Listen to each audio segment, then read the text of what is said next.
Assalamualaikum, kembali lagi di Rihlah channel yang akan memberikan informasi terkait kegiatan yang bermanfaat.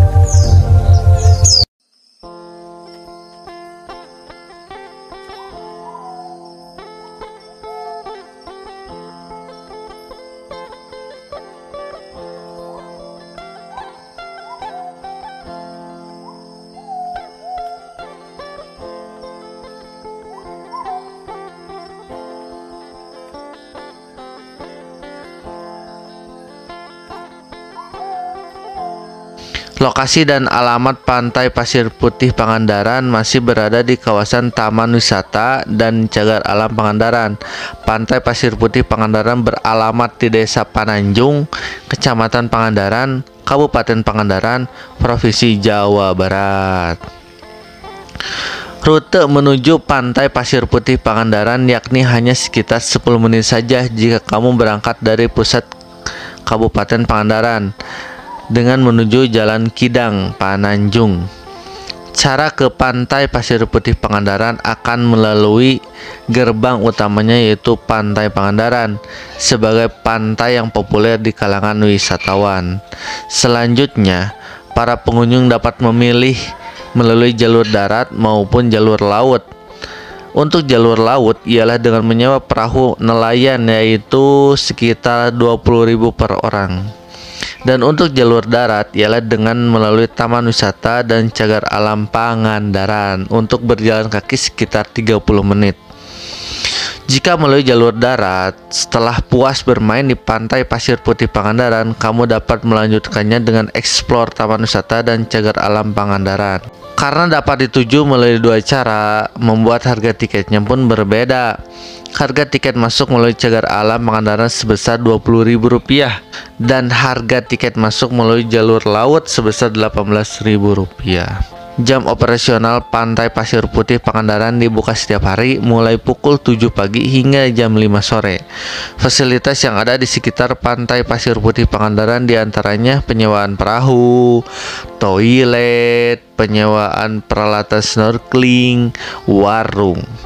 Dan fasilitas yang lebih lengkap bisa Anda dapatkan di kawasan Pantai Pangandaran, dari mulai hotel, restoran, hingga beragam wahana permainan. Pilihan penginapan bisa Anda dapatkan di Pantai Pangandaran sebagai gerbang awal menuju Pantai Pasir Putih dan Cagar Alam Pangandaran.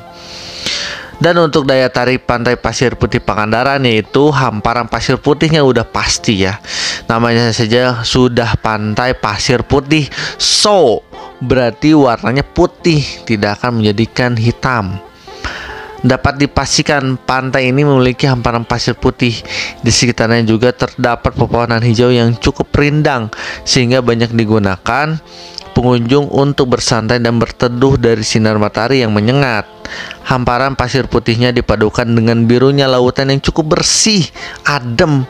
Pokoknya mah mantap lah, sejuk. Gak heran jika Pantai Pasir Putih selalu ramai pengunjung. Yang kedua ada kapal MV Viking Lagos. Pemandangan karamnya kapal MV Viking Lagos cukup menjadi pusat perhatian.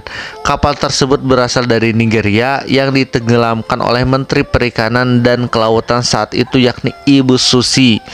Kapal MV Viking Lagos disinyalir telah melakukan illegal fishing di sekitar perairan Indonesia pada tahun 2016 kemarin.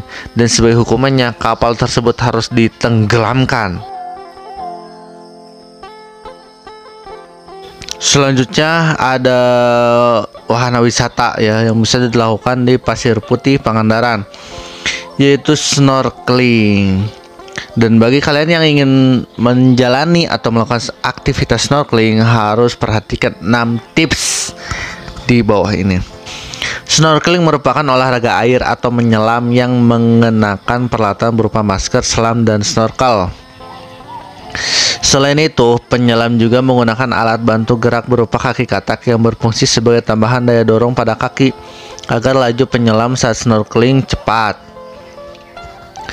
Di pantai barat Kabupaten Pangandaran ada tempat yang cocok bagi wisatawan untuk snorkeling yaitu Pasir Putih Cagar Alam, Desa Pananjung, Kecamatan Pangandaran. Menurut Aji Hamdani, tukang jasa alat-alat snorkeling, kegiatan ini bisa dilakukan mulai dari anak-anak sampai orang dewasa. Bagi pengunjung yang tidak bisa berenang, tetap bisa mengapung dengan mengenakan baju pelampung dengan didampingi pemandu. Aji menyebutkan paket perorangan kita bisa menyewa tikar untuk menyimpan barang 10.000, satu paket alat snorkeling 35.000 plus pelampung untuk yang biasa. Tapi yang bagus itu sekitar 50.000 plus pelampung. Aji mengatakan sebelum melakukan snorkeling bagi pemula sebaiknya melakukan hal-hal seperti berikut. Yang pertama, mengecek peralatan. Melakukan pemeriksaan terhadap alat yang akan digunakan adalah sangat penting. Lakukan pemeriksaan terlebih dahulu. Pastikan wisatawan mengecek detail. Jika ada barang yang rusak atau bocor bisa ditukar dengan yang layak. Peralatan mulai dari masker dan kaki katak. Selain itu juga snorkel yang merupakan peralatan selam berupa selang huruf J tersebut masih layak pakai atau tidak. Yang kedua, melakukan snorkeling bersama dengan pemandu. Bagi pemula yang baru mencoba, sebaiknya melakukan poin kedua ini. Saat melakukan snorkeling, seringkali tanpa sadar berenang terlalu jauh bahkan pisah dari rombongan. Ada pula yang mengalami badan atau kaki kram tiba-tiba, jadi perlu pemanasan terlebih dahulu. Sebaiknya hal seperti itu dihindari untuk menjauhkan hal-hal yang tidak diinginkan. Yang ketiga, relax. Buat senyaman mungkin dan membiasakan untuk bernapas menggunakan snorkeling. Maksud dari poin ini adalah diharapkan untuk Anda yang tidak bisa berenang untuk mencoba tenang saat di air, jangan panik atau gelisah. Posisikan tubuh telungkup menghadap bawah dengan melakukan keseimbangan agar tubuh bisa mengapung di atas air. Yang keempat, disarankan datang ke lokasi pagi-pagi agar airnya jernih dan anginnya tidak kencang. Jika sudah berada di air, perhatikan keadaan ombak dan terumbu karang. Selalu waspada, seperti waspada terhadap arus ombak yang kencang, gelombang laut, jangan sampai menginjak bulu babi, perhatikan terumbu karang yang runcing. Yang kelima, posisi masker dan snorkel clearing dan pengikat pada keduanya. Poin terakhir juga sangat penting, bisa jadi wajah kita tidak pas dengan karet perekat snorkel sehingga terkesan longgar.